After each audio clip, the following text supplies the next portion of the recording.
வணக்கம். நான் உங்கள் கணேஷ் பேசுகிறேன். ஆக்சுவலாக இந்த வீடியோவோட டாபிக் என்னென்னு பார்த்தீங்கன்னா, ஓட் ஃபார் டிவிக்கு மை தாட்ஸ். ஓகேங்களா? இது வந்து ஒரு கேன்வாஷ் வீடியோவோ இல்லை இல்லை இந்த கட்சிக்கு தான் ஓட்டு போடணும் அப்படின்றதுக்காகவோ இல்லை ஒரு அட்வைஸ் வீடியோவோ கிடையாது. ஒரு இன்வெஸ்ட்மெண்ட் வழங்கும் போல் அண்ணன் ஸ்டைலில் பிடிச்சிருந்தா எடுத்துங்க, இல்லை விட்டுருங்க. டிவிக்கு ஒரு 4 பாயிண்ட் நான் தெளிவுபடுத்தணும்னு ஆசைப்பட்றேன்.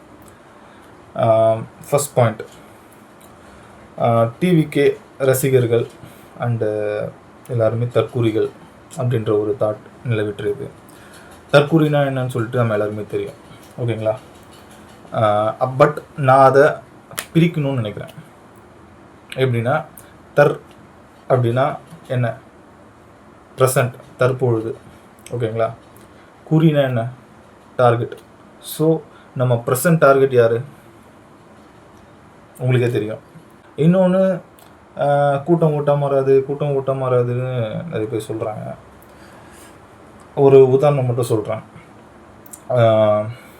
ஒரு மாநாடோ இல்லை ஒரு பிரச்சாரமோ எங்கே நடக்குதோ அங்கே தன்னோட ஓன் காசு, ஓகேங்களா, அதை போட்டுட்டு போய் பார்க்க தெரிஞ்ச அவனுக்கு தன்னோட ஊரில் தன்னோட தெருவில் இருக்க ஒரு கல்யாண மண்டபமோ இல்லை ஒரு ஸ்கூல்லையோ போய் ஃப்ரீயாக ஒரு ஓட்டு போட மாட்டானா?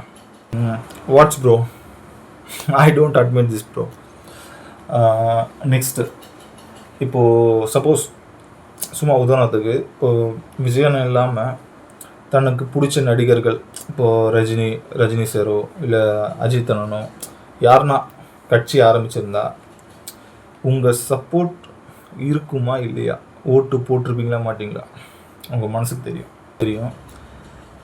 இப்போது ஒரு மாஸ்டர் நியூஸ் ஒன்று போய்ட்டுருக்கு, எல்லாருக்கும் தெரியும்.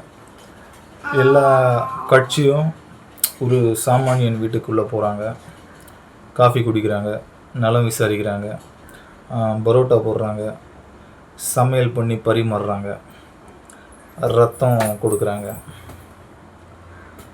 ஏன் நான் கேட்குறேன், ஏன் இத்தனை வருஷமாக அந்த கடை பூட்டு போட்டுருந்ததா?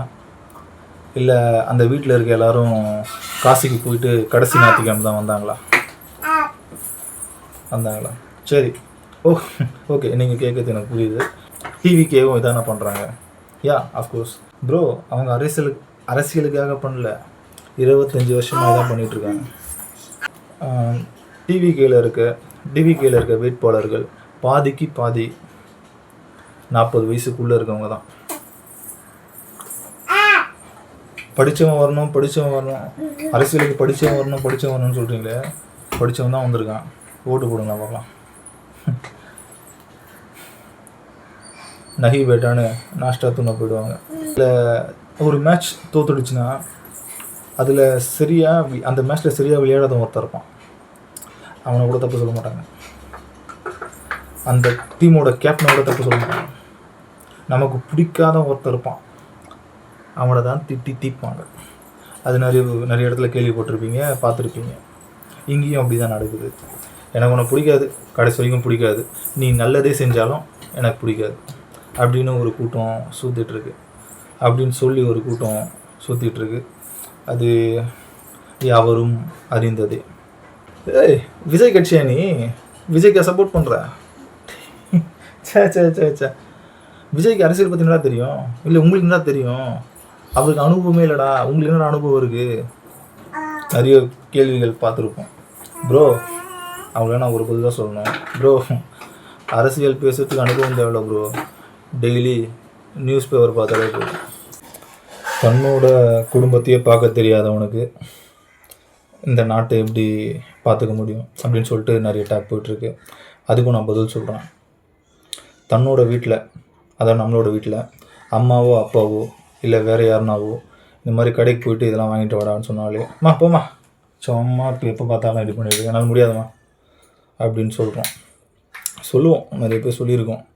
இதுவே கொஞ்சம் வெளியில் போகும்போது நம்ம ஃப்ரெண்டோட அம்மாவோ இல்லை முன்ன பின்ன தெரியாத யாரோ, தம்பி இந்த ஹெல்ப் பண்ண தம்பி அப்படின்னு கேட்கும்போது பண்ணுவோமா மாட்டோமா? Think about that. அவரோட பர்சனல் லைஃபுங்க, அவர் பார்த்துக்க போகிறாரு. பொலிட்டிக்கலாக எப்படி இருக்கார், அதை தான் நம்ம பார்க்கணும். அதுதான் 5 வருஷத்தில் நம்ம தேட போகிற புதையல். கிடச்சிச்சின்னா பொக்கிஷம். அவ்வளோதான்.